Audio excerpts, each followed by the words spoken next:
안녕하세요. 오늘도 시청해주셔서 감사드리고요. 바로 사연 읽어보겠습니다. 돈 버는 방법도 요지경인 세상. 쉽게 돈을 벌려는 한심한 인간들이 있죠. 저희 시댁은 수단과 방법을 가리지 않고 허튼 짓까지 일삼는 그런 집안이었어요. 선한 사람들을 밟고 올라서서 자신들의 무력만 채우는 인간들. 물론 결론은 피해갈 수 없는 법의 심판과 속 시원한 이혼뿐이었죠. 안녕하세요. 저는 경기도에 사는 30대 후반의 여성입니다. 저는 아빠와 함께 작은 보습학원을 꾸려나가고 있답니다. 요즘 비가 많이 오니 비를 보면서 여러 생각을 하게 되네요. 제 짧은 결혼 생활 동안 있었던 일들, 저 빗물에 휩쓸려 내려갔으면 하는 생각도 했답니다. 뉴스에나 나올 일들을 저는 짧은 결혼 생활 동안 몇 개나 겪게 되었죠. 그때 생각을 하면 정말 끝도 없지만요. 너 이혼할 거면 그 건물이라도 반 내놓고 가라. 너만 아니었으면 우리 가족이 이렇게 갈라졌겠어? 네가 그 건물 쥐고 안 준다고 그래서 이 사단이 난 게 아니냐. 당장 5억 내놓고 가라니까. 호의를 베풀었더니 자신들이 한 짓은 기억도 못하고 뻔뻔하게 저와 아빠의 재산을 요구하던 시부모란 작자들과 괴물 같은 시동생 부부. 게다가 그 사이에서 아무 말 못하던 허수아비 남편까지. 그때는 너무 힘들었지만 오히려 지금은 더 단단해진 저. 지금 저는 이제 무슨 일을 겪어도 다 극복해낼 수 있을 것 같아요. 다만 이 평화로움을 즐기면서 제가 하고 싶은 것하고 좋은 것들 즐기면서 인생의 남은 행복을 누리려고 합니다. 그럼 제 사연 한번 들어보시겠어요? 저는 고등학교 시절 어머니가 돌아가시고 아빠 손에 자랐습니다. 아빠 혼자서 저를 키워주셨지만 남부럽지 않게 사랑받으며 자랐어요. 아빠는 선생님이셨는데 은퇴 후에 모으신 돈에 아파트를 파신 돈을 합쳐서 작은 8억짜리 빌라를 구입하셨습니다. 그런데 30이 되던 해에 아빠가 암에 걸리셨다는 소식을 들었습니다. 청천벽력 같았죠. 하지만 어릴 적부터 저를 금이야 오기야 키워주신 아빠였기에 당연히 자식으로서 도리를 해야 한다고 생각했어요. 회사를 그만두고 아빠 대신 빌라 관리를 하며 병수발을 했습니다. 다행히 들어놓은 보험이 있고 그간 모은 돈이 있어 빚은 지지 않고 완치하셨지만 이미 제 나이가 30대 중반이 넘어가더군요. 수정아, 아빠 간병한다고 직장도 그만두고 한창 젊은 나이를 힘들게 보내게서 미안하다. 빌라 지금은 공동 명의로 해주지만 네가 좋은 짝 만나서 잘 사는 모습 보여주면 그땐 너의 노후 자금으로 써라. 아빠가 그동안 자기 때문에 고생 많았다며 가진 빌라를 공동 명의로 이전해 주셨죠. 그 당시 빌라의 시세는 10억이 넘어가고 있었어요. 회사를 퇴사하고 영문과를 나왔던 전공을 살려 열심히 공부해 프리랜서 번역가로 나름 자리 잡아갈 때였습니다. 이미 결혼 정년기를 넘기기도 했고 연애나 결혼은 별 생각이 없었는데 우연히 나간 중학교 동창회에서 전 남편을 만나게 되었어요. 남편은 중학교 때 친했던 친구 중 하나인데 어머니가 돌아가시고 제가 전학간으로 연락을 못하고 만난 친구였죠. 집안 형편도 어려워졌었고 삶에 치여 살다 보니 결혼을 아직까지 못했다고 하더라고요. 예전 추억 얘기를 하다 보니 저희는 다시 가까워졌고 그렇게 결혼까지 하게 되었답니다. 내 병수발 하느라 우리 딸 고생만 시켜서 늘 미안했었어. 혼자 늙어갈까봐 늘 걱정했는데 이렇게 짝이 생기니까 이제 안심이구나. 김서방, 이렇게 다시 만나 결혼까지 이어진 걸 보니 보통 인연은 아닌 것 같구먼. 부디 우리 수정이 행복하게 해주게나. 몇 년 동안 암과 투병하느라 늘 힘없이 웃기만 하셨던 아빠. 행복해하시는 얼굴을 보니 저도 이 결혼을 잘 꾸려봐야겠다 다짐을 했어요. 시부모님께 인사를 드리러 간 날 예전의 저를 기억하시고는 아빠 혼자 딸을 잘 키워내느라 고생 많으셨겠다며 샴푸와 바디워시 등 이것저것 잔뜩 챙겨주셨습니다. 그때는 아빠까지 챙겨주시는 게 감사해서 시부모님도 잘 만난 것 같다고 생각을 했었네요. 하지만 그 선물에 다른 의미가 있는 줄은 그때는 전혀 몰랐습니다. 시아버님은 전에 다니던 회사를 퇴사하시고 치킨집을 몇 년 하셨다가 지금은 아파트 경비로 지내신다고 하더군요. 어머니는 주부셨는데 요즘에는 소소하게 생필품 도매를 부업으로 하셔서 돈을 버신다고 했어요. 두 분 다 아직 일을 하시니 아직은 용돈을 드리거나 할 일은 없을 거고 우리는 우리대로 잘 살기만 하면 된다고 생각했죠. 자기야, 아직까지는 두 분이 벌고 계시니까 생활비 걱정은 안 하셔도 되겠네. 집안 행사 때나 명절 때는 내가 넉넉히 잘 챙길게. 그때 저의 물음에 당황해하던 남편의 얼굴이 이해가 안 갔었는데 지나고 나서야 깨닫게 되었죠. 신혼 초부터 저에게 말 못할 사연들이 있었다는 것을요. 서방님은 건축학과를 졸업한 후 인테리어 사무소 여러 곳에서 아르바이트를 전전하다가 지금은 보일러 수리기사로 일을 하는데 1년 전에 결혼을 했다고 하더라고요. 지방으로 자주 출장을 다니는 일이 많다 보니 서방님 부부와 함께 밥 한 끼 먹기도 어려웠습니다. 결혼식을 올릴 때 잠깐 인사만 하고는 제대로 얼굴을 본 건 결혼하고 나서였죠. 동서를 보자마자 화려하고 예쁜 얼굴에 깜짝 놀랐는데요. 알고 보니 인플루언서인가 뭔가는 직업이라고 하더라고요. 저는 인터넷도 잘 안 하고 그게 무슨 직업인지 잘 모르겠어서 물어보니 블로그도 하고 인터넷 방송도 한다고 하는 겁니다. 잘 모르겠지만 광고 같은 것도 하고 인터넷으로 방송도 한다고 해서 요즘 세상이 다양해져서 별 직업이 다 있구나 하고 생각했죠. 동서는 머리부터 발끝까지 화려한 명품으로 치장을 한 여자였어요. 그날 동서는 제 가방을 보고 묻더라고요. 형님, 그 가방 어디 거예요? 제가 처음 보는 건데 브랜드 이름이 뭐예요? 글쎄요, 그냥 인터넷에서 산 거예요. 저는 가방에는 별로 관심이 없어서 그냥 보세 아무거나 사서 써요. 동서는 나이가 몇인데 그래도 명품백 하나는 있어야 하지 않냐며 제게 브랜드 이름을 줄줄 외우며 설명을 하더군요. 요즘에는 뭐가 유행이고 뭐가 촌스럽다나요? 볼 때마다 예쁜 얼굴에 옷도 센스 있게 잘 입는 동서는 볼 때마다 명품을 잘 모르는 저도 알 만큼 유명한 명품으로 치장하고 있었죠. 게다가 투자에도 관심이 많은지 요즘 주식이 어떠니 코인이 어떠니 처음 보는 저에게도 줄줄 읊어댔습니다. 저랑 잘 맞는 성격은 아니겠구나 싶었지만 사람마다 관심 있는 게 다르니까요. 동서는 투자도 열심히고 소비도 열심히 하는 열정적인 에너지를 가진 사람인가 보다 하고 말았죠. 집이 부유한 편인가는 생각도 했지만 제가 깊이 생각할 일은 아닌 것 같았어요. 어차피 명절 말고는 자주 볼 일도 없었던 것 같았으니까요. 요즘은 기술이 있는 게 최고라고 하더라. 다들 대기업 하는데 동훈이도 수완이 좋아서 대기업 다니는 사람만큼 번다고 하니 얼마나 대견하니? 동훈이도 결혼했고 이제 너네도 결혼하니 이제 우리가 여한이 없다. 잘 살기만 하면 되는 거야. 시어머니 말처럼 요즘 주위 친구들을 보면 기술을 가지고 제법 쏠쏠한 수익을 올리는 친구들이 많아졌죠. 서방님도 자기 목하고 살아간다고 하고 시부모님도 아직 일을 하고 계시니 걱정할 것 없이 저희만 잘 살면 된다고 생각했죠. 결혼 후 몇 개월간은 남편과 단란한 신혼을 꾸리느라 바빴어요. 시댁과 거리가 제법 있어서 시부모님과 잘 마주칠 일이 없기도 했고요. 남편과 종종 주말마다 근처에 사시는 아빠를 찾아뵈며 맛있는 걸 사가기도 했습니다. 그때까지만 해도 보통 신혼부부처럼 알콩달콩한 시간들이었어요. 그런데 어느 날 아빠와 식사 중 우연히 빌라 얘기가 나오게 되었어요. 아빠는 교직 생활을 하셔서 나오는 연금도 있기도 하고 젊은 날 제가 고생했으니 10년 뒤쯤에는 저에게 빌라를 완전히 넘겨주겠다고 하셨죠. 그러니 그때까지 부지런히 모아서 아이도 키우고 아이가 제법 크고 교육비 들어갈 때쯤부터는 조금은 할아버지로서 도움이 될 수 있겠다며 웃으시더라고요. 그런데 그 얘기를 듣는 남편의 눈빛이 빛난다는 것은 제 착각이었을까요?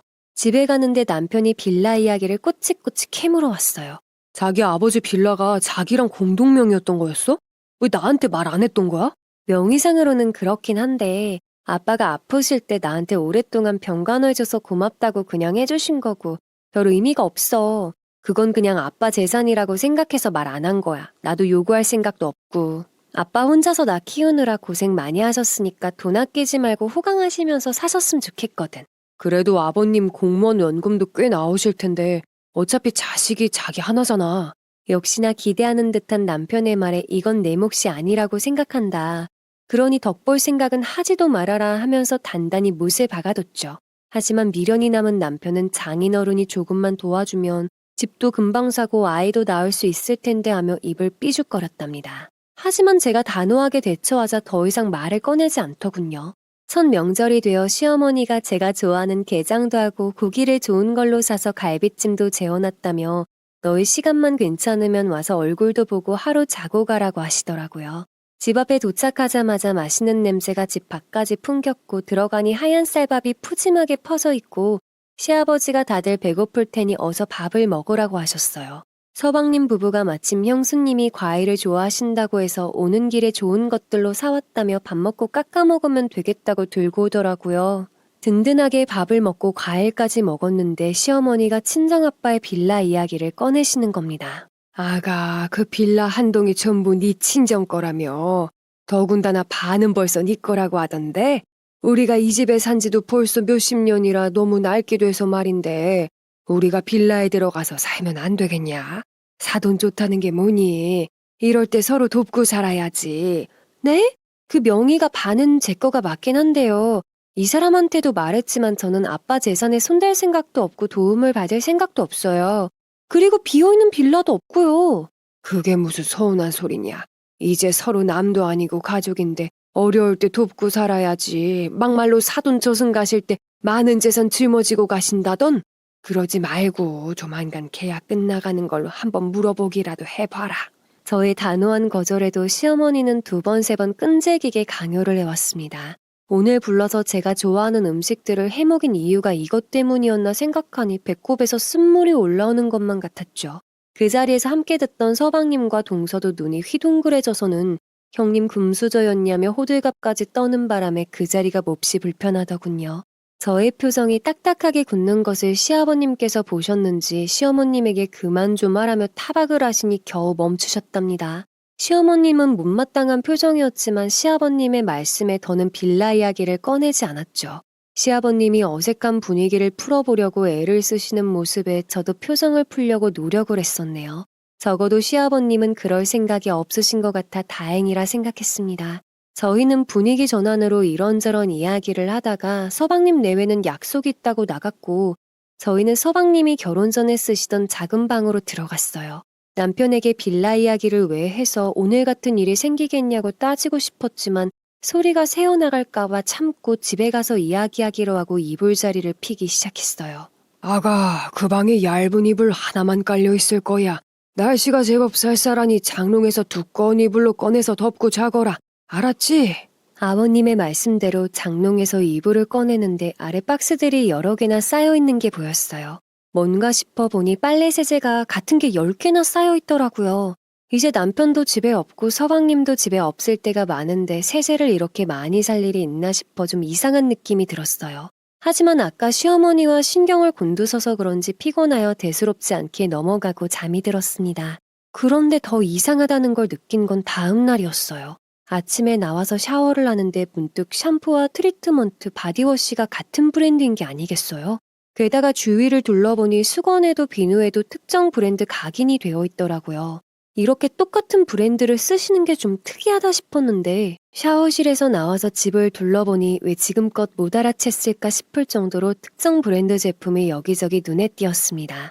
집으로 돌아가려는데 아니나 다를까 시어머니가 또 여러 생필품을 챙겨주시더라고요. 이거 너희도 갖다 쓰고 친정에도 갖다 드려라. 어제 일은 내가 생각이 짧았으니까 그냥 잊어버려. 알았지? 어제 일을 먼저 사과하시면서 챙겨주시는 그 물건들을 받아드는데 참 이상한 기분이 들더라고요. 어머니의 사과로 어제의 찝찝한 기분은 풀렸지만 다른 의미의 찝찝함이 밀려왔습니다. 그전에는 그냥 감사해서 별 생각 없이 받아왔던 생필품. 차 안에서 시어머니가 주신 생필품을 보면서 남편에게 조심스럽게 물었습니다. 자기야, 근데 어머니 이 브랜드 제품만 쓰시는 거야? 내가 보니까 장롱 안에 세제도 있고 화장실에도 같은 브랜드로 도배되어 있던데? 우리 집 거기 물건만 쓴 지 좀 됐어. 어머니가 거기 제품만 좋아하셔서. 남편은 제 질문에 저를 보지도 않고 곧바로 대답을 하더라고요. 언제부터 그런 거냐고 물어보니 중학교 3학년 때부터 썼다고 했습니다. 왜 물어보냐고 묻길래 아니 그 제품이 많길래 품질이 좋은가 해서 물어봤다고 했죠. 남편이 우리 어머니가 하나에 꽂히면 그것만 쓰시는 경향이 있다고 하길래 기분이 찝찝했지만 그렇구나 하고 말았어요. 그리고 남편에게 다시 한번 친정아빠 덕볼 생각은 하지도 말라고 못을 박았습니다. 시어머니 입에서 어제와 같은 이야기가 다시 나온다면 결혼 생활 유지하기가 힘들 거라고 아예 반협박도 했죠. 우리 집이 오래되어서 워낙 낡았잖아. 엄마가 그런 말 할 수도 있는 거지 너무 야박한 거 아니야? 어차피 아버지가 그런 경우가 아니라고 해서 말도 못 꺼내게 하셨잖아. 뭐 그런 일 가지고. 아유, 알았다고. 너무 야박하다는 말에 제가 쏘아보자 남편은 일단 하던 말을 얼버무리며 알았다고 하더군요. 그렇게 빌라 사건은 시어머니의 사과와 남편의 약속에 저도 더는 말을 꺼내지 않았어요. 그리고 그 당시 제 머릿속에는 시댁의 똑같은 브랜드의 생필품들이 계속 맴돌았죠. 이건 좀 이상한 게 아닌가 하는 생각이 들어 남편 몰래 검색을 해보았습니다. 맘카페를 뒤지는데 세상에 제가 몰랐던 게 이상할 정도로 유명한 다단계 제품이라고 하더라고요. 그렇다면 어머니가 다단계를 하시는 건가? 그런데 남편한테 말을 꺼내자니 막상 어머니가 저에게 직접적으로 뭘 사라고 한 것도 아니었고 아직까지 피해를 입은 것도 아니라 괜히 말했다가 분란을 일으키는 건가 싶었어요. 하지만 다단계라는 말을 들으니 걱정이 되어서 남편한테 묻기는 그렇고 어떻게 뭘 더 알아봐야 하나 했는데 문득 남편이 중학교 3학년 때부터였다고 했던 말이 기억이 나더라고요. 친구에게 물어봐야겠다 싶어 중학교 동창인 친구에게 전화를 걸어 물어봤습니다. 그리고는 조심스럽게 시댁에서 있었던 일을 풀어놨어요. 그리고 혹시 중학교 때 무슨 일이 있었냐고 너 혹시 뭐 들어본 거 없냐고 물었죠. 친구가 해준 말은 놀라웠어요. 제가 중학교 때 전학을 가고 나서 남편이 무척 힘들어했었는데 바로 시어머니 다단계 사건 때문이었다고 했어요. 알고 보니 시어머니는 남편이 중학교 때부터 다단계를 하셨다는 겁니다. 시어머니가 시아버지 회사까지 찾아가서 직원들에게 다단계 권유를 하셨고 그 때문에 사실상 시아버지가 회사에서 나오게 되신 계기가 되었다고 하네요. 현수라는 친구와 남편이 친했던 이유가 아버지들끼리 같은 회사를 다니고 있어서 어릴 적부터 친했던 거라는데 회사에서 그 난리가 났으니 자연스럽게 알게 되었던 거죠. 말도 마라. 너네 시부모님이 그 일로 대판 싸우셨는데 시어머니가 아파트 난간에 매달려서 떨어져 죽어버린다고 소동까지 벌여서 아주 난리가 났었대. 네 시어머니 때문에 회사도 잘렸는데 네 시아버지도 제정신이었겠냐?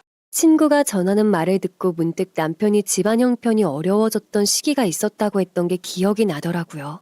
얼굴이 어두워서 힘든 기억인가 보다 하고 더 이상 물어보지 않았었는데 그게 그런 의미일 줄은. 저는 계속해서 다단계에 빠지면 어떻게 되는지 어떤 구조로 돌아가는 건지 찾아보기 시작했습니다. 알고 보니 다단계 자체가 무조건 나쁜 건 아니더라고요. 그런데 위로 올라갈수록 돈 버는 구조여서 주위 사람들에게 계속해서 물건을 구매하게 시키면 그때부터 문제가 생기는 거라고 해요. 어머니가 아직까지 제게 그런 말을 꺼낸 적이 없어서 그냥 소소하게 용돈벌이를 하시는 건지 뭔지 단순히 그런 거라면 다행일 텐데 하고 생각했죠.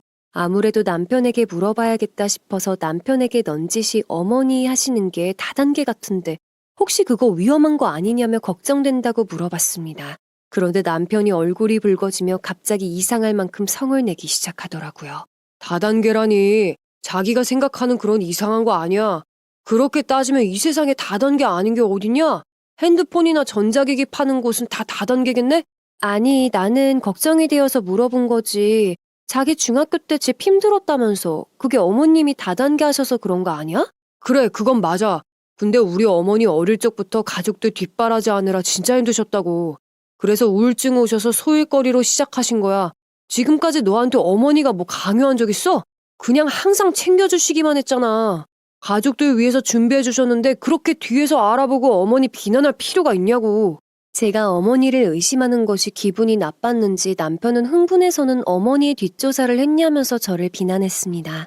남편의 말처럼 어머니에게 아직 무슨 말을 들었던 것도 아닌데 괜히 말을 꺼냈다 싶었어요. 남편에게도 꽤나 상처인 일 같길래 그냥 더 이상 이 얘기는 꺼내지 않아야겠다고 입을 다물었습니다. 그로부터 며칠이 지나고 마음이 싱숭생숭한 채로 아빠 댁에 혼자 놀러 갔어요. 오랜만에 놀러간 아빠가 요즘 바쁘지 않냐며 얼굴이 상한 것 같다고 걱정해 주시는데 마음이 무겁더라고요. 아빠가 너 딸기 좋아하지 않냐며 딸기를 씻어서 먹으라며 가져오셨습니다. 제가 결혼을 하자 아빠는 요즘 식물들을 키우는 게 취미가 되신 듯 했어요. 빌라 관리 외에 무료해 보이셔서 걱정이 됐는데 여기에 푹 빠져 계신 것 같아 다행이다 싶더라고요. 그런데 화분들을 구경하다가 베란다 한켠에 어디서 많이 보던 박스가 쌓여 있는 걸 발견했습니다. 바로 시부모님 댁에 있던 그 세제였어요. 아빠, 저 세제 사신 거예요? 어디서 난 거예요? 그거 저번에 사부인이 잠깐 들렀다 가셨는데 빌라 관리하느라고 고생한다면서 샴푸랑 세제랑 써보라고 주고 가시지 뭐냐.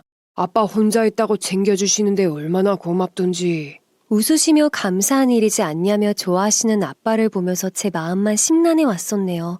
이게 다단계 영업인 건지 아니면 그냥 챙겨주신 건지. 어쨌든 저나 남편에게 아무 말도 없이 아빠에게 이걸 가져다 주셨다는 게 조금 이상하다는 생각이 들었어요.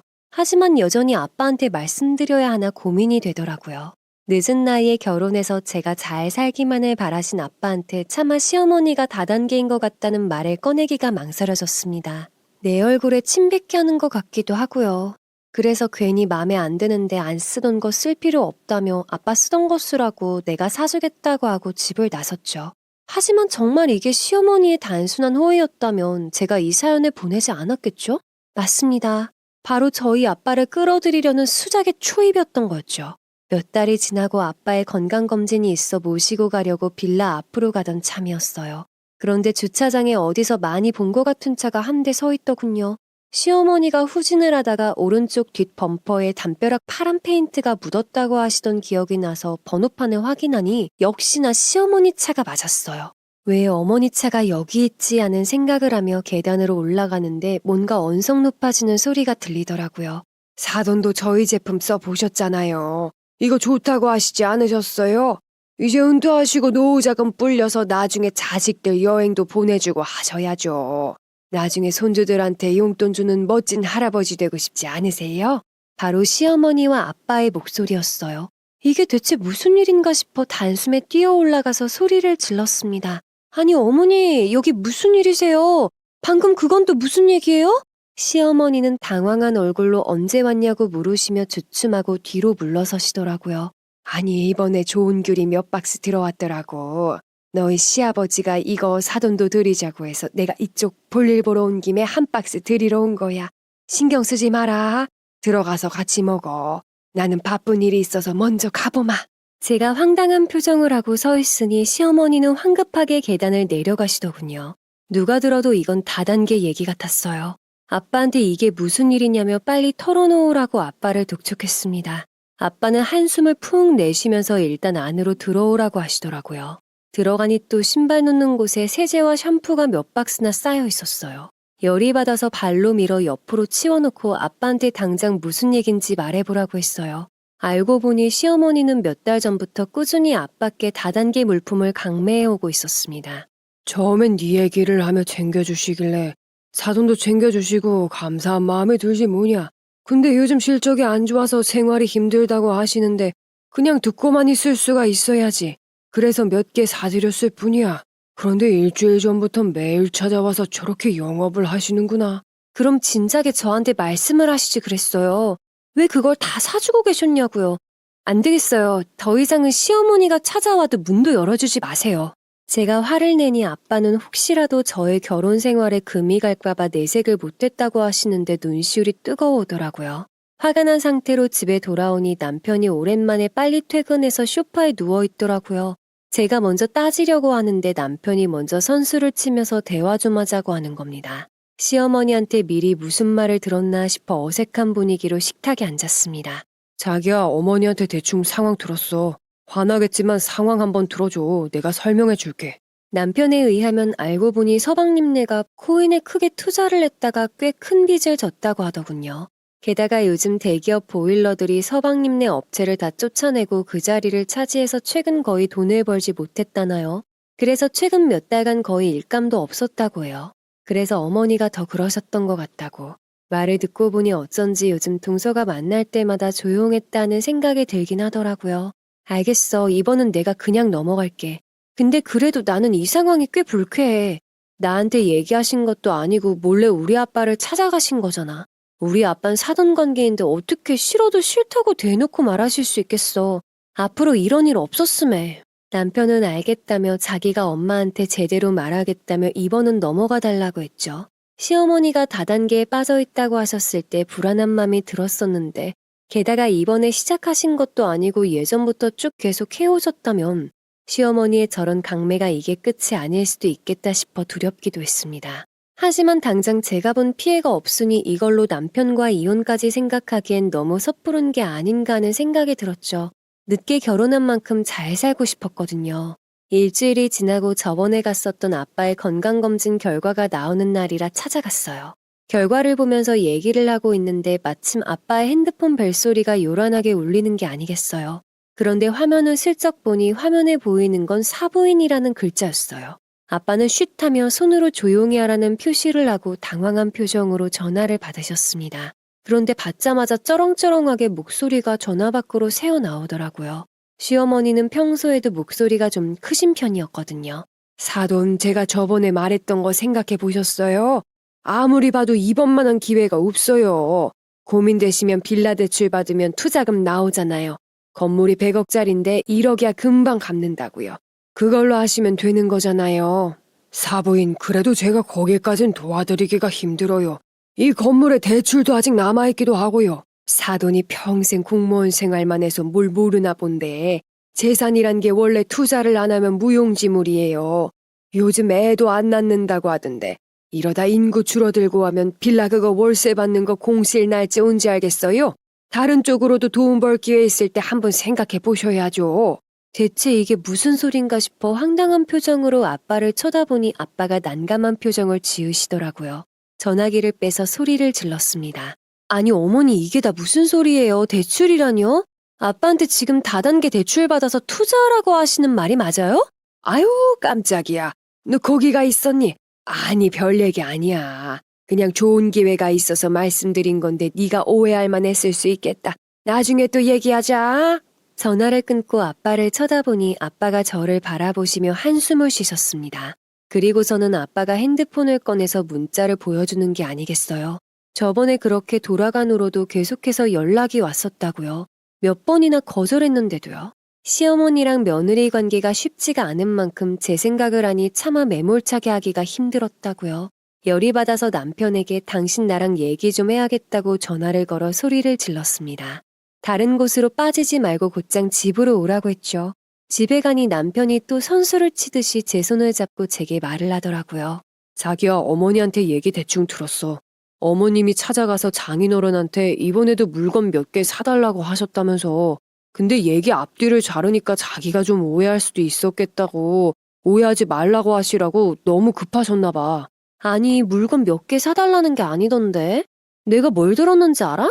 무려 빌라를 대출받아서 그 돈으로 투자해달라고 하셨어. 어떻게 그런 말을 할 수가 있어? 이게 오해일 수가 있냐고.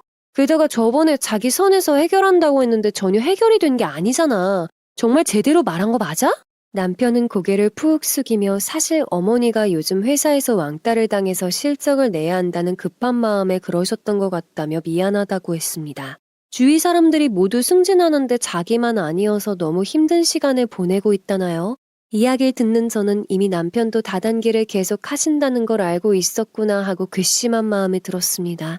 저는 이대로 넘어갈 수 없다고 내일 시부모님께 가서 단판을 지어야겠다고 했어요. 다음날 시어머니 댁에 찾아가니 시어머니가 냉랭한 표정으로 저를 바라보시더라고요. 그걸 또 남편한테까지 말해서 이렇게 가족의 분란을 만들어야겠냐며 현명하지 못하다고 절 보고 쏟아내시더군요. 이 사람이 내가 알던 시어머니의 모습이 맞나 싶어 입을 벌리고 뭐라고 하는지 계속 들었습니다. 아가, 내가 이게 뭐 나 혼자 잘 되자고 그런 거니? 우리가 번 돈이 결국 너희 돈이 되는 거야. 게다가 내가 요즘 회사에서 얼마나 힘든지 아니? 내 친구들은 다 다이아인데 나만 골드야. 가족이 이럴 때 도와줘야지. 다이아는 버는 돈 단위가 다르다고. 이걸로 인센티브 가득 받으면 너희들 사는데도 도와줄 수 있을 것 아니냐. 이렇게 뽀르르 와서 시댁에 소리나 지르고 말이야. 맞아요, 형님. 형님도 아버님도 다 회사에서 나오는 월급만 받고 사셔서 사업에 대한 감각이 없는 것 같아요. 이렇게 물 들어올 때 노 저어줘야 한다고요. 마침 집에 놀러온 동서가 맞장구를 치면서 시어머니 편을 들더라고요.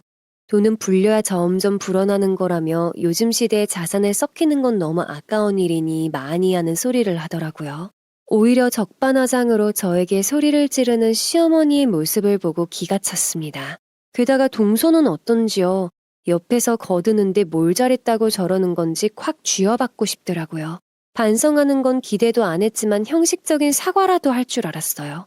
지금까지 웃으면서 챙겨주겠다고 바리바리 생필품을 싸주시던 모습은 이걸 위해서 꾸며낸 가식이었나는 생각이 들었죠. 이제 그만 못해. 당신도 어딜 가서 뭔 부탁을 하고 다닌 거야. 새아가가 얼마나 황당했겠어. 아니 내가 뭘요? 내가 뭐 그렇게 무리한 부탁을 했다는 거예요. 올해 얼마 남지도 않았는데 딱 1억이면 다이아 등급 될 수 있다니까요. 다이아가 되면 얼마나 대우가 다른데요. 버는 돈이 다르다니까. 그러고 보면 사돈도 참 답답하고 너도 참 답답하다. 이렇게 좋은 기회를 주는데 난 고맙다는 말 들을 줄 알았다. 근데 지금 보니 내가 무슨 사기꾼인 마냥 다들 왜 이러는 거야? 어머니 그래도 이건 아니죠. 1억이 누구네 개 이름인가요? 저희 아빠한테 다신 그러지 마세요. 너도 참 눈치가 없다. 그 빌라 공동명의라면서? 그럼 네가 처음부터 그 말 듣고 제가 도와드릴게요 하면 얼마나 좋았겠니? 재산도 있는 애가 참 쪼잔하다 쪼잔해. 내가 오죽하면 사돈한테까지 말을 드렸겠어. 게다가 요즘 동훈이가 얼마나 힘든데 가족끼리 그것도 도와주기 힘들다고? 더 이상 말이 안 통하겠다 싶어 시어머니의 말을 자르고 저도 소리를 질렀습니다. 이번 일은 선을 넘었다고요. 그 빌라 제 거라고 생각하지도 않고 아빠가 힘들게 평생 일하신 돈으로 사신 거라고요. 저희는 더 이상 이 일에 끼고 싶지 않다고 했죠. 그런데 옆을 보는데 같이 편을 들어줘야 할 것 같던 남편이 아무 말도 못하고 가만히 있더라고요. 사이가 좋을 때는 내 편이 무조건 되기만 해줄 것 같던 남자. 남편도 다른 남편들과 다를 바 없는 사람이었던가 하고 마음이 갑갑해져 왔습니다. 집에 가는 동안 서로 아무 말도 하지 않고 어색한 분위기가 흘렀어요. 남편은 집에 도착하자마자 오늘은 작은 방에서 자겠다고 했죠. 저도 일단은 감정을 좀 가라앉히고 생각해야 할 것 같아 알겠다고 했습니다. 저희는 그날 처음으로 각방을 써봤네요. 다음날 남편은 출근을 하고 저도 작업을 좀 해야겠다 싶어 청소기를 돌리고 컴퓨터 앞에 앉았습니다. 그런데 그때 아빠에게서 전화가 오더라고요. 받아보니 어제 일로 시아버지가 할 말이 있다며 얼굴 좀 보자고 했다고 하더라고요. 무슨 말을 할까 싶어 저도 들어야겠다고 집으로 가겠다고 준비하고 나섰습니다. 아빠 집으로 찾아가니 시아버지가 식탁에 앉아 계시더라고요. 원래도 마른 편이셨던 시아버님은 이 일 때문에 휴가까지 쓰고 나왔다고 하며 자기 말을 들어달라고 하시더라고요. 사돈 며느라, 어제 일은 미안하게 생각한다. 근데 좀 이해해줬으면 좋겠어. 사돈, 우리 동진 엄마가 보기보다 마음이 여립니다. 어제 며느라가가 그렇게 가고 밤새 울고 잠도 못 잤어요. 게다가 요즘 동훈이가 하는 일도 잘 안 되고 저도 벌이가 영 시원찮아서 자기라도 어떻게 해봐야겠다 싶어서 무리를 했나 봐요. 그리고 하시는 말씀은 자식들이 힘들다고 하니 시어머니가 도움을 못 줘서 많이 힘들어했다. 그러니 같은 부모로서 좀 이해해달라. 사돈은 그래도 빌라에서 꼬박꼬박 월세가 나오지 않냐. 자신들은 매달 버는 게 다르다 보니 이렇게 힘들어서 무리하게 된다는 말씀이셨죠. 여기까지 찾아와서 미안하다고 하는 시아버지한테 차마 막말을 할 수가 없었어요. 난처한 가운데 아빠도 자식 얘기를 하니 마음이 좀 약해지신 것 같더라고요. 네, 알겠습니다. 그런데 저도 돈이 묶여 있어서 이걸 현금화해서 도와드리는 건 저희도 안 될 것 같아요. 그런데 들어보니 동훈이가 보일러 수리를 한다죠? 안 그래도 저희가 보일러가 오래돼서 겨울 오기 전에 한번 전체 공사를 할까 했어요. 그 일을 동훈이에게 맡기는 쪽으로 제가 좀 도와드릴 순 있을 듯합니다. 아빠가 안 그래도 마침 빌라 전체 배관 교체도 해야 하고 보일러도 오래돼서 갈아야겠다고 생각했는데 잘 됐다고 하셨어요. 아무리 그래도 사돈들과 이렇게 마무리되면 마음이 좋을 것 같진 않다고요. 어쨌든 상황이 힘든 상황이어서 그랬다고 하시니 이렇게 하면 아빠 마음도 나아질 것 같다고 하셨죠. 아빠의 말씀에도 저는 다이아 등급으로 올라갈 수 있다며 외치던 시어머니의 희번득한 눈빛이 떠올라서 여전히 못마땅했습니다. 하지만 시어머님과 아빠가 서로 좋게 끝내자고 하시는데 일단 넘어가 보기로 했습니다. 집에 와서 남편에게 이야기를 말하니 남편이 한숨을 쉬며 미안하다고 하더군요. 최근에 남동생네가 코인을 좀 한 게 있는데 그게 잘 안 되었던 모양이라고 했어요. 알다시피 동생 부부가 좀 허세가 있지 않냐며 공격적인 투자를 하다가 다 실패하고 빚만 늘었다고 하더라고요. 그래서 시부모님이 좀 급하게 돈을 늘리려고 했던 것 같다고 하더군요. 그래도 그렇지 계속해서 반복되는 되돌이되는 상황에 저도 약간은 지친 상태였습니다. 하지만 남편이랑도 잘 풀고 싶었고 아빠도 잘 해결했다고 하시길래 일단은 아무 말 하지 않았습니다. 하지만 여기서 끝이 났다면 제가 이혼까지 가진 않았겠죠? 네, 허세끼가 있다던 서방님네 부부. 결국 그 부부와도 악연이 될 수밖에 없는 일들이 생겼답니다. 형수님 걱정하지 마세요. 제가 잘 해드릴게요. 한 번에 여러 집하니 할인도 팍팍 해드릴게요. 어딜 가도 이 가격에 이렇게 싸게 하시기 힘들 겁니다. 이거 땡 잡으신 거예요. 시부모님과는 그렇게 마무리가 되었지만 어쨌든 서방님 덕분에 저렴하게 공사를 하기도 했고 아빠도 생각했던 예산보다 더 저렴하게 들었다며 고마워하셨어요. 저도 점점 마음이 풀려 가끔 공사 현장에 놀러 가기도 했고 가끔 샌드위치 등을 사들고 가서 챙겨주기도 했죠. 남편도 어쨌든 고마워했고 이렇게 다시 원래대로 잘 살아갈 수 있으리라고 생각했습니다. 2달 후 공사가 끝나고 오랜만에 설이 되어 시댁에 방문했습니다. 시어머니와는 저번에 싸운 후로 처음에 얼굴을 뵙는 거였어요. 그래, 이번에 동훈이 덕분에 저렴하게 공사도 끝냈다면서. 역시 집안에 기술자가 있으니까 좋지. 가족 좋다는 게 뭐냐? 다음에도 공사 맡기실 일 있으면 우리 동훈이한테 맡기시라고 해. 맞아요, 형수님. 제가 이래봬도 건축가 나왔잖아요. 인테리어 사무소에서 일도 제법 했고요. 다른 일도 맡겨주시기만 하면 뭐든지 할 수 있다고요. 맞아요, 형님. 이가 얼마나 실력이 좋은데요. 아버님이 건물 관리하시는데 주변에 아는 다른 분 없어요? 이참에 저희 남편 소개 좀 팍팍 시켜주세요. 고작 알바 몇 번 한 걸로 그렇게 전문적인 일까지 할 수 있을런지. 서방님의 허세가 느껴졌지만 제가 모르는 분야기도 하고 기분 좋아서 그러는 거려니 하고 그냥 넘겼습니다. 그렇게 모든 게 잘 일단락되는 듯 했죠. 하지만 정말 더 큰 문제가 서방님 내에서 터지게 되었습니다. 모두들 아시겠지만 최근에 주식시장이나 부동산 시장에서 난리가 났었잖아요. 서방님네 부부는 늘 인생은 한방이다 하며 한탕주의론을 펼치기 일쑤였죠. 월급 쫌쫌다리 모아서 어디에다 쓰냐 하는 소리를 들을 때마다 서방님이 시어머니의 성향을 닮은 건가 하는 생각도 했었답니다. 서방님의 보일러 공사가 끝난 지도 몇 개월이 지난 때였어요. 그런데 저녁에 일을 끝낸 후 심심해서 소파에 누워서 뒹굴거리는데 카톡 사진에 빨간불이 들어와 있더라고요. 최근 늘 기본 화면으로 되어 있던 동서의 프로필 사진이 바뀐 거예요. 그런데 무려 벤치 앞에서 서방님과 함께 웃고 있는 모습이더라고요. 무슨 일인가 싶어 남편한테 서방님네 차 샀냐고 물어봤더니 이번에 투자한 게 잘 되어서 돈을 좀 벌었다고 하는 말을 들었죠. 투자를 하다가 망했다며 힘들어하던 때가 어제 같은데 다행히 또 어떻게 투자를 성공해서 언제 돈을 저렇게 번 건지. 역시 두 사람 다 그렇게 한 방을 얘기하더니 한 방에 성공했나 보다. 돈에 관심이 많아 보였으니 어떻게 잘 정보를 알았나 보다 싶었죠. 조금 부럽기도 했지만 우리는 우리 삶대로 잘 살아가면 된다고 생각했어요. 서방님네는 이번 투자로 제법 돈을 많이 벌었는지 무려 제 생일 때 동서가 명품백 하나를 주더라고요. 명품백 하나 없는 게 걸렸다면서요. 형님, 어디 갈 때 이거 하나 들고 가시라고 제가 하나 샀어요.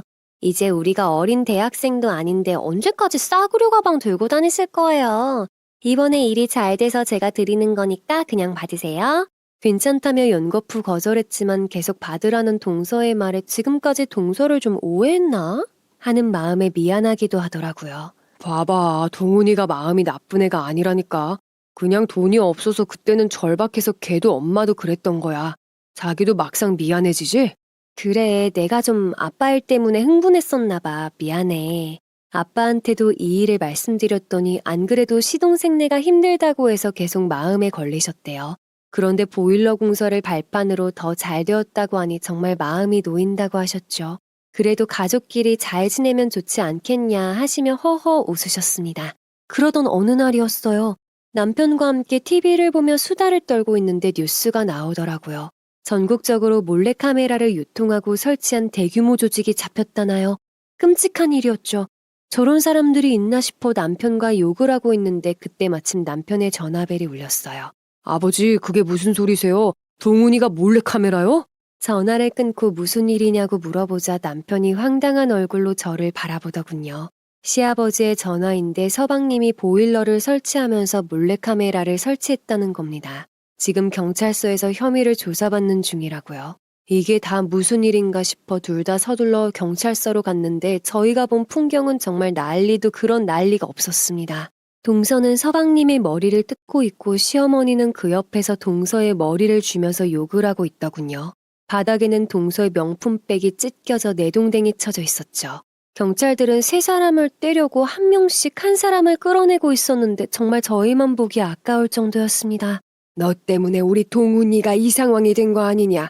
이 요망한 것. 얼굴만 믿고 우리 애한테 업혀서 여우처럼 쪽쪽 돈을 빨아먹더니 이렇게 될 줄 알았다 내가. 이게 왜 나 때문이야. 능력 있는 줄 알고 결혼했는데 쥐뿔도 없는 저 자식 때문이지. 집도 거짓말, 차도 거짓말. 너 사기죄로 고소할 거야. 이렇게 계속 조사를 방해하시면 오히려 가중처벌 될 수 있어요. 그만하시라니까요. 아니, 이게 대체 무슨 일이야? 대체 무슨 일이냐고. 알고 보니 이 사건의 전말은 이랬습니다. 대학생 때부터 인터넷 방송을 즐겨보던 서방님은 인터넷 방송을 하던 당시에 동서를 만났고 매번 방송을 볼 때마다 코인으로 번 돈을 다 가져다 바쳤다고 하더라고요. 코인 시장이 올라가기 전 우연히 돈을 좀 넣어놓은 서방님은 코인이 천정부지로 뛰자 그걸 다 동서에게 가져가 바쳤다고 했습니다. 차도 사줄 수 있고 집도 동서 이름으로 하나 해주겠다고 약속했다네요. 그렇게 실제로 만나게 된 서방님과 동서는 만남을 가지다가 결혼까지 하게 되었다는데 제가 앞서 말씀드린 동서의 수많은 옷들과 명품백들, 그게 다 서방님이 가져다 바친 돈으로 샀던 거였어요. 초반에는 둘 다 행복했다고 해요. 그런데 점점 코인 가격도 하락하고 이미 벌어놓은 돈이 다 떨어지자 예전처럼 소비를 할 수 없게 되었던 거였죠. 소비 습관을 버리지 못한 동서와 서방님은 빚까지 내서 코인을 하다가 망해먹었고 여기까지가 제가 보일러 공사 전 코인으로 망했다는 얘기를 들었던 시점이었죠. 그런데 그 후 아빠가 주신 공사로 다시 공사 대금을 받게 된 서방님네는 돈을 받자마자 그 돈을 신나서 소비하며 쓰고 다녔어요. 돈을 다 쓰고 나자 이제 어떻게 또 큰 돈을 벌까 궁리를 한 두 사람. 결국 인터넷에서 이상한 사이트까지 들어가서 공모를 했다죠.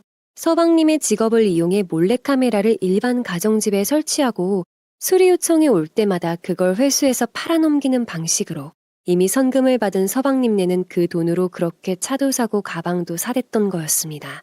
심지어 제게 선물해준 명품백도 그 몰래카메라를 팔아넘긴 돈으로 사준 거였어요. 그 말을 듣다 보니 순간 소름이 돋더군요. 제가 알기로는 서방님이 가장 최근에 공사한 게 바로 아빠의 빌라였다고 들었어요. 거기서 받은 돈으로 투자를 했다고 했는데 듣다 보니 다시 투자를 성공한 게 아니라 저걸로 돈을 벌었구나 싶어 저도 모르게 가서 두 사람의 머리를 쥐어 뜯어버렸습니다. 야, 우리 아빠가 어떻게 도와준 건데 은혜를 이런 식으로 갚아? 너네가 사람이야? 어떻게 이런 짓을 할 수가 있어? 아니, 형수님네 집은 아직 회수도 못했다고요. 그걸로는 돈도 못 벌었다고. 그 와중에 아직 돈도 못 벌었다며 억울해하는 서방님과 동서. 그럼 머리칼을 쥐어뜯는 저와 자기 아들 머리카락을 쥐어뜯었다며 또 제 머리를 쥐어뜯으려는 시어머니. 그리고 그걸 말리는 시아버지와 남편까지 그 상황을 보면 정말 6.25 때 난리는 난리도 아니었겠다 싶었을 겁니다. 정말 다행히도 아직 서방님이 회수를 하지 못해서 저희 빌라에 피해자가 나오진 않았어요. 하지만 경찰이 관련 조사를 한다고 온 건물을 조사하고 그걸 본 세입자들이 항의하고 불쾌하다며 방 빼달라는 소리까지 했습니다. 그때마다 죄송하다고 사과하는 아빠의 모습까지 정말 힘들었던 시간이었어요. 저는 경찰이 빌라의 관련 조사를 하는 동안 아빠의 집에서 머물며 아빠를 도왔습니다. 이 일은 도저히 가족이란 이름으로 용서해줄 수 있는 게 아니었죠. 하지만 그 와중에 찾아오는 시어머니는 더 제정신이 아닌 인물이었어요. 너 모른 척 할 거냐? 시동생을 그렇게 감옥살이하게 할 거냐고. 미래가 창창한 앤데 직장에서 잘린 것도 모자라서 감옥까지 가야겠어. 어떻게 해서든지 처벌받는 것은 막아줘야 하지 않겠냐. 변호사라도 알아봐 달란 말이다. 제가 왜 서방님을 구제해줘야 하는데요? 지금 서방님이 저질러 놓은 짓 때문에 생고생을 하고 있는데 이걸 보고도 그런 말씀이 하고 싶으세요? 어머님은 양심이란 게 없는 분이세요. 시어머니는 하루가 멀다 하고 저를 찾아오더니 나중에는 아빠의 직장까지 찾아갔다네요. 매일 시어머니가 찾아와서 하소연을 하고 악담을 퍼붓고 돌아갔죠. 게다가 수시로 경찰에 가서 조사를 받아야 하는 상황들이 너무나도 피곤했기에 여기서 그냥 이혼하고 모든 걸 덮고 살까 싶은 마음도 들었습니다. 아니, 이미 마음속에는 이런 집안하고는 더 이상 가족으로 엮이고 싶은 마음이 없었죠. 그런데 더욱 충격적인 상황이 벌어졌어요. 저 시동생이 한 짓이 저 몰래카메라만이 아니었던 겁니다. 조사하는 과정에서 추가적으로 밝혀진 사실은 서방님이었던 작자가 수리한 보일러가 알고 보니 전부 중고였다는 게 아니겠어요? 이 사태가 벌어진 후 일부 세입자들은 당장 방 빼달라고 했지만 나머지 세입자들은 감사하게도 이사가지 않고 사시는 분들이 대부분이었어요. 아빠가 오랫동안 보증금도 올리지 않고 친절하게 빌라를 관리해 오신 것을 고마워하신 분들이었죠. 그런데 최근에 자꾸 보일러가 꺼지고 온수가 안 나온다는 등 세입자들이 보일러 수리를 요구해 오더군요. 시동생은 그 일 후 당연히 회사에서 잘렸기에 새로운 분이 와서 보일러를 점검하는데 기사님이 이런 말을 하는 겁니다. 보일러가 너무 오래되었네요. 그래서 자꾸 고장이 나는 겁니다. 보일러 한번 가셔야겠는데요. 네? 저희 보일러 새 걸로 간 지 몇 개월도 안 됐어요. 그럴 리가 없는데요? 아니에요. 여기 보시면 코드번호 보이시죠? 앞이 생산 연도예요. 여기 보시면 최근 제품이 아니란 걸 알 수 있는데요. 정말 최근에 가셨어요? 이상하네. 네, 그렇습니다. 시동생은 심지어 보일러까지 중고 제품을 구해서 그걸 새거랍시고 빌라에 달아놓은 거였어요. 어쩐지 세입자들이 온도가 시원치 않다며 몇 번 항의하는 걸 들었는데 그럴 리가 없다며 최근에 전부 보일러를 교체했다고 했었죠. 그런데 여기까지 사기를 친 거라니. 이런 인간들한테 가족이라도 봐줄까 생각한 제 자신이 한심해졌죠. 어떻게든 죗값을 치르게 해야겠다고 마음을 먹었어요. 더 실망스러웠던 건 남편의 태도였어요. 자신의 가족들로 인해 이런 난리가 난 과정에서도 남편은 별말을 못하더군요. 이 사람이 제가 믿고 결혼하겠다고 했던 남편이 맞는 건지 너무 슬펐지만 이미 이 정도까지 일이 벌어진 이상 더 이상 결혼을 유지할 수 없겠다고 생각했습니다. 따지고 보면 남편의 잘못은 크게는 없었지만 저런 인간들과 인연을 끊지 못하는 것도 이 인간의 죄라고 생각했죠. 남편에게 이혼을 통보하고 시동생이 친 사기를 대신 보상해내라고 요구했습니다. 남편은 눈이 휘둥그레져서는 그럴 만한 능력도 안 되고 그렇겐 못한다고 하더군요. 너 정말 이렇게까지 해야 하니? 너도 알다시피 내가 무슨 돈이 있어. 그렇게 이혼하고 싶으면 합의 이혼이나 해. 지금 네 동생이 보일러로 사기친 손해가 얼마인데 합의 이혼? 이판사판이야. 이 집 전세금 니모 5천만 원 있잖아. 그거라도 빼달란 말이야. 사기 결혼으로 확 고소해버릴 거니까. 사기 결혼으로 고소까지 한다고 하자 남편은 누가 무서워할 줄 아냐고 버럭버럭 소리를 질렀습니다. 저는 그 길로 아빠께 도저히 이런 집안과는 가족으로 살고 싶지 않다며 이혼을 한다고 말씀드렸죠. 아빠도 이런 상황까지 겪으신 터라 힘드셨는지 이런 집안이라면 저희 행복한 미래는 없을 거라면서 한숨을 쉬셨습니다. 저는 바로 변호사를 찾아가 상담을 하고 소장을 날렸어요. 그리고 변호사의 조언대로 전셋집도 남편이 딴짓거리를 못하게 압류를 걸었습니다. 소장을 받는 남편은 아빠의 집까지 찾아와 난동을 부렸죠. 당연히 경찰에 의해 끌려나갔습니다. 그 등 뒤에 대고 외쳤어요. 법정에서 보자고. 남편은 여기저기 알아보고 승산이 없는 것을 알았는지 일주일 후에 연락이 왔어요. 신혼집 보증금 빼줄 테니 합의이혼으로 가자고요. 아마 재판 싸움으로 가면 자신이 변호사 비용만 날릴 것을 알았던 모양입니다. 예상했던 대로 이혼 소식을 듣자마자 시어머니가 달려와서 난리를 치더라고요. 예상했던 바였지만 뒤이어하는 소리는 저를 또 한 번 어이없게 만들었죠. 애초에 시작은 너랑 네 애비가 그 빌라 쥐고 안 준다 그래서 이사단이 난 게 아니냐. 그냥 그때 도와줬으면 내가 승급도 하고 너희도 동훈이도 도와줬을 건데 너 때문에 우리 아들들은 이혼을 하고 감옥을 가게 생겼어 지금. 위자료는 우리가 받아야지. 어디서 전세금을 달라 말라야. 너나 이혼할 거면 그 빌라 반 내놓고 가. 5억 내놓고 가라고. 뭐라고요? 5억이요? 우리 아빠가 뼈 빠지게 일군 재산을 왜 당신들에게 줘야 하는데요? 정말 뻔뻔하시네요. 개풀 뜯어먹는 소리 하지 마시고 당장 나가세요. 결혼 전 재산은 분할 대상이 아니라는 것도 모르는 건지 시모는 어디선가 잘못된 정보를 주워 듣고 왔는지 제 건물을 내놓으라며 악을 지르더군요. 저는 망설임 없이 경찰을 불렀고 시모는 경찰에게 무단 침입으로 끌려나가면서도 고래고래 소리를 지르며 여기서 단 한 발자국도 못 움직인다고 누워서 뒹굴더라고요. 뒤늦게 제 전화를 받고 들어온 남편이 이제 그만하라며 소리를 지르고 시모는 그렇게 끌려나가게 되었어요. 저희는 합의 이혼을 했고 위자료로 신혼집 전세금을 제가 모두 받았습니다. 시어머니란 사람은 그 뒤로 전화를 해와서 쥐뿔도 없는 자신의 아들을 상대로 결혼 장사를 한 것이냐며 악을 써대더군요. 바로 연락처를 차단해버렸죠. 폭풍 같은 날들이 모두 끝나고 저는 그 기억을 지우고 싶어서 전국 배당여행을 했습니다. 하나뿐인 딸이 헤어진다고 하니 처음에는 마음 아파하던 아빠였지만 혼자서도 행복하게 잘 살 수 있다며 토닥여 주셨죠. 아빠도 결국 빌라를 처분하고 다른 지역의 작은 아파트를 구매하셨어요. 어차피 공무원 연금이 넉넉히 나오기도 했고 이제 그냥 평온하게 살다가 죽을 때 아파트 제게 물려주면 되겠다 하셨죠. 나중에 친구들을 통해 들어보니 그 후에도 시부모님은 여전히 그 버릇을 못 버리고 또 여기저기 다단계 영업을 하다가 화난 동네 아주머니들이 집 앞에 찾아와서 난리를 쳤고 동네 한복판에서 머리채를 잡고 싸움이 났다고 하네요. 저 여자 백사동 천사우 여잔데 아주 다단계에 미쳐서 제정신이 아니라지 아마. 남편 회사에서도 다단계 판매하다가 잘리게 만들고 아들들은 사기에 이혼에 둘째는 감옥까지 갔다니까. 부모가 저 모양이니 자식들도 그 모양인 게지. 아유. 뻔뻔함으론 내노라 하는 시어머니였지만 지나갈 때마다 수근거리는 데는 버티기가 힘드셨나 봐요.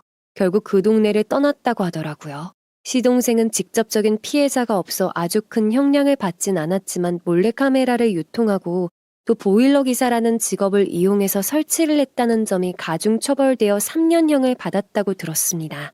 동서는 직접적으로 카메라를 구입하거나 설치하진 않아서 벌금형을 받았다고 하는데 결국에는 이혼을 했다고 들었죠.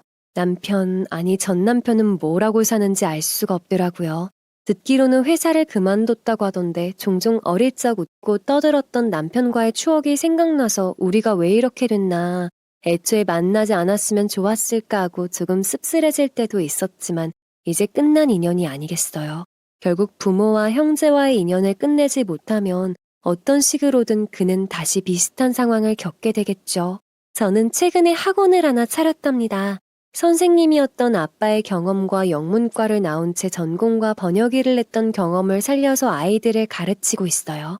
최근에는 쪽집게 강사라고 학부모들 사이에 소문이 좋게 돌았는지 모든 시간이 꽉 차서 하루 종일 교재 분석하느라 바쁘게 살고 있답니다. 짧은 결혼을 통해서 세상에는 참 뻔뻔하고 아무렇지 않게 남을 속이고 양심을 파는 그런 사람이 아주 많다는 걸 알게 되었지만 결코 되돌아가고 싶지 않은 시간이기도 해요.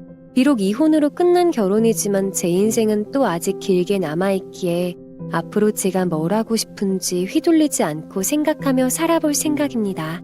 제 긴 이야기 들어주셔서 감사드리고요. 여러분의 가정에는 평안과 행복만이 깃드시길 바라겠습니다.